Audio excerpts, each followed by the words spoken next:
ጤና ይስጥልኝ ውድ የዩቲዩብ ቻናል ተከታታዮቻችን፣ በዩቲዩብ ገንዘብ መስራት አይቻልም ወይም ደግሞ ለኛ ለኢትዮጵያውያን ዩቲዩብ የሚባል ነገር አይሰራም የሚለውን ወሬ ዛሬ እርሱት። ዛሬ የማሳያችሁ ስልት ምንም አይነት ካፒታል ሳይጠይቅ በእጃችሁ ባለው ስልክ ብቻ ተጠቅማችሁ በወር እንዴት 50 ሺህ ብርና ከዛ በላይ ማግኘት እንደምትችሉ ሶስት ዋና መንገዶች የዩቲዩብ መንገዶችን አሳያችኋለሁ። ይህ ቪዲዮ ዝም ብሎ ቪዲዮ አይደለም። በኢትዮጵያ ውስጥ ያሉ የዩቲዩብ ክፍያ ሁኔታዎች፣ አድስ፣ ሲፒኤም እና የተለያዩ የገቢ ምንጮችን እነግራችኋለሁ። እነዚህን ምንጮች ከተረዳችሁ በቀላሉ 50 ሺህ እና ከዛ በላይ ማግኘት ስለምትችሉ ማለት ነው። እስከ መጨረሻው ከተከታተላችሁ በኢትዮጵያ ውስጥ ብዙ የዩቲዩብ ክፍያ አድ ሬቬኒው ለማግኘት የሚረዱ ኒቾችን አያይዤ እነግራችኋለሁ። ሰብስክራይብ ካላደረጋችሁ አሁኑኑ ሰብስክራይብ አድርጉና በቀጥታ ወደ የመጀመሪያውና ብዙ ሰዎች የሚሳሳቱበት ሚስጥር የዩቲዩብ ክፍያ እንዴት እንደሚሰላ አለማወቅ ነው። የዩቲዩብ ክፍያ የሚሰላው ቀጥታ በቪው ብዛት ብቻ ሳይሆን ተመልካቾቻችሁ ከየት ሀገር ነው የሚለውን መሰረት በማድረግ ነው። ይህም ሲፒኤም ወይም ደግሞ ኮስት ፐር ማይል ይባላል።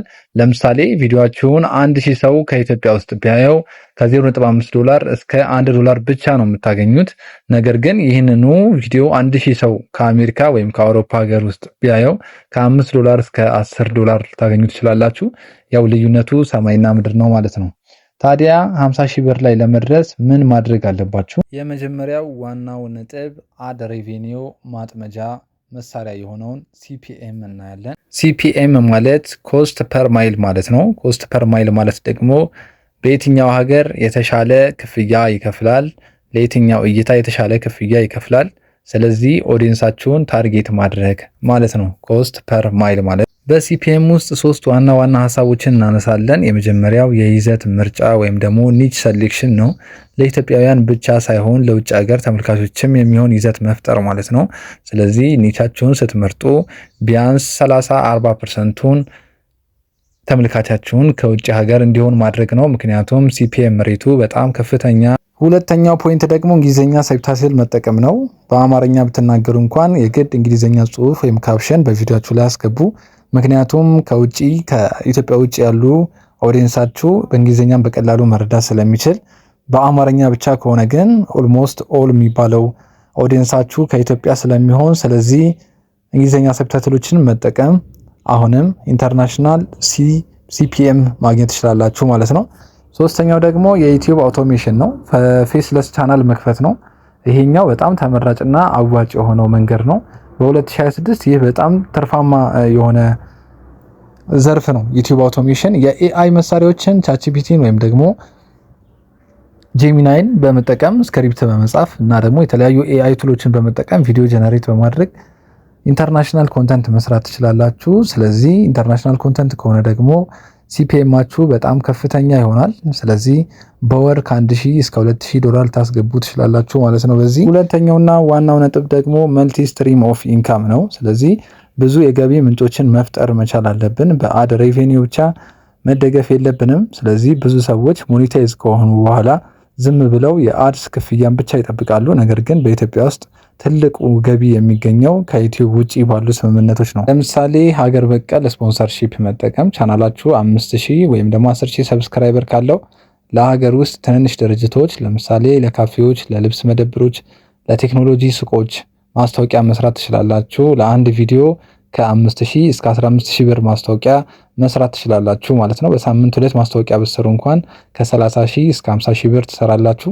ስለዚህ ይሄኛው በዩቲዩብ በሌላ መንገድ ደግሞ የምታገኙበት የገንዘብ አማራጭ ነው ማለት ነው። በአጠቃላይ ዩቲዩብ እንደ ማርኬቲንግ ፈነል ነው ስለሚያገለግለው። ዩቲዩብ እምነት ይገነባላችኋል፣ ተመልካቾችን ያመጣላችኋል። እናንተ ደግሞ ያንን ተመልካች ወደ ደንበኛ ትቀይሩበታላችሁ ማለት ነው። ሶስተኛውና ትልቁ እና ዋናው ሞተር የሆነው ሚስጥር ደግሞ ቫይራል ቪዲዮ ስትራቴጂስ ነው። ስለዚህ ቪዲዮአችሁን ቫይራል የሚያደርጉ ስልቶችን መጠቀም ማለት ነው። ክፍያው የሚመጣው በእይታ ነው። ምንም ቢሆን በአድ ሬቬኒው ነው መጀመሪያ ክፍያ የምታገኙት። ስለዚህ እይታ የሚመጣው ደግሞ ሰዎች ቪዲዮአችሁን እስከ መጨረሻው ሲያዩት ነው።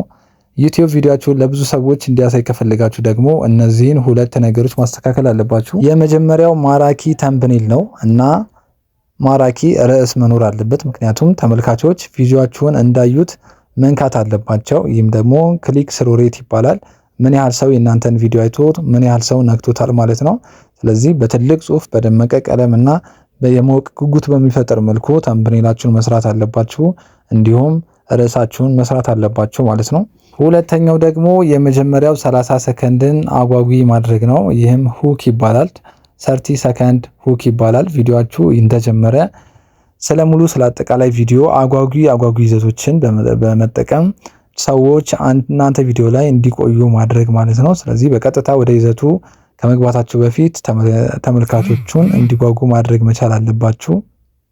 ለማጠቃለል ያህል ዛሬ ያየናቸው 3 ዋና ነጥቦች ሲፒኤምን ከፍ ማድረግ የሚችሉ እና ደግሞ የተሻለ ገቢ ሊያስገኙን የሚችሉ መንገዶችን አይተናል። ስለዚህ የተሻሉ ኒሾችን ቅድም በመግቢያ ላይ ለመንገር እንደሞከርኩኝ ጠቁማችኋለሁ። የመጀመሪያው የቴክኖሎጂና የፋይናንስ ኦንላይን ወርክ ስራ ነው።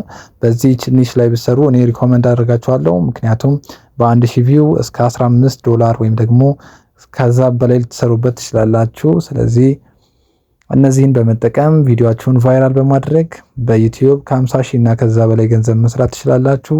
በቀጣይ እንሰራላችሁ የምትፈልጉ ነገር ካለ ኮሜንት አድርጉልኝ። ይመቻችሁ።